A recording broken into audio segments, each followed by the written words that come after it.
Hello friends, good morning. Sankashti चतुर्थीच्या हार्दिक शुभेच्छा. I know late झाला आहे, पण त्या दिवशी मी छान असा ब्लॉग केला होता. सो इथे पाहू शकता मी शेंगदाणे भाजत होते आणि घरी काही जण खिचडी खातात, तर काही जण वरीचा भात, आमटी वगैरे. सो इथे मी शेंगदाणे काही घेतले, ते साफ केले आणि ते मिक्सरमध्ये घेतले आणि त्यात थोड्या मिरच्या घालून ती बारीक त्याची पेस्ट करून घेतली.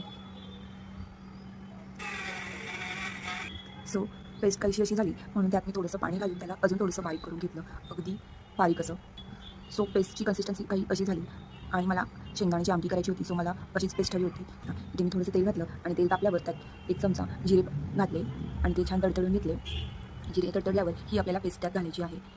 ती पेस्ट मी त्यात घालून घेतली आणि पाहू शकता पेस्ट आणि फोडणी अशी एकजीव करून घेतली. आपल्याला ती भाजायची नाही आहे, पण मी ती एकजीव करून घेतली आणि त्यानंतर आपल्याला त्यात थोडंसं पाणी घालायचं आहे. सो मिक्सरच्या पाण्यातलं पाणी आणि एक्स्ट्रा लागणारं पाणीसुद्धा मी त्यात घालून घेतलं. आधी अशा प्रकारे गाठी होतात. सो त्या गाठी आधी मी काढून घेतल्या, व्यवस्थित एकजीव करून छान मिश्रण एकत्र करून घेतलं, पाहू शकता. नाहीतर मग त्या गाठी एकमेकात मिक्स होत नाहीत. सो त्या संपूर्णपणे सोडून घेतल्या आणि त्यात तुम्हाला हवं तितकं पाणी घालून तुम्हाला आमटी वाढवून घ्यायची आहे. मी इथे पिंक सॉल्ट घालून घेतलं आहे आणि मिक्स करून घेतलं ते व्यवस्थित आणि आमटी शिजण्यासाठी साईडला ठेवून दिलं. तोपर्यंत आपल्याला आता वरी थोडंसं भाजून घ्यायचं आहे. सो पाहू शकता इथे आमटीला छान अशी उकळी आली आहे आणि दाटसरपणासुद्धा आलेला आहे. त्यानंतर मी इथे वरीचा भात करायची तयारी करायला घेतली. पातेल्यात मी थोडंसं तेल घालून घेतलं, अगदी जरासं, एक पळीभर. त्यानंतर थोडंसं पाणी मी घालून ते पाणी उकळण्यासाठी 5 ते 10 मिनिट ठेवून दिलं. पाहू शकता इथे छान अशी उकळी आली आहे आणि आता आपण त्यात वरीचे तांदूळ घालणार आहोत. त्यात हा भात होतो, जास्त वेळ लागत नाही, पटकन शिजतं ही तांदूळ. सो मीडियम गॅस करून मी त्याला शिजवायला ठेवून दिलं आणि मी मीठ घालायला विसरले होते. सो मी त्यात मीठसुद्धा घालून घेतलं, त्याला शिजवायला ठेवलं. इथे मी शेंगदाणे आणि थोडेसे मिरच्या आणि शेंगदाण्याची इथे मी हलकी बारीक करून घेतलं, जेणेकरून मला शाबूसाठी वापरता येईल. आमच्या घरात काही जण खिचडी खातात, तर काही वरीचा भात. मग पप्पांसाठी मी खिचडी केली होती अशा प्रकारे.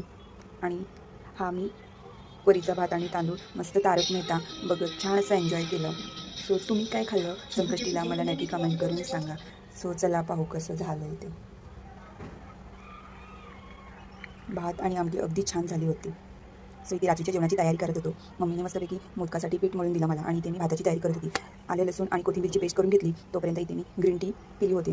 त्यानंतर मम्मीने मोदकसाठी नारळ फोडून घेतले.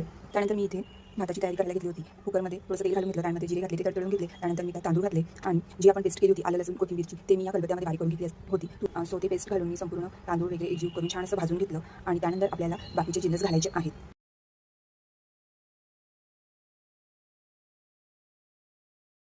मगाशी गरम करायला ठेवलेलं पाणी ते इथे मी कुकरमध्ये घालत आहे. जेवढं पाणी हवं आहे तितकं मी पाणी त्यामध्ये घालून घेतलं आहे.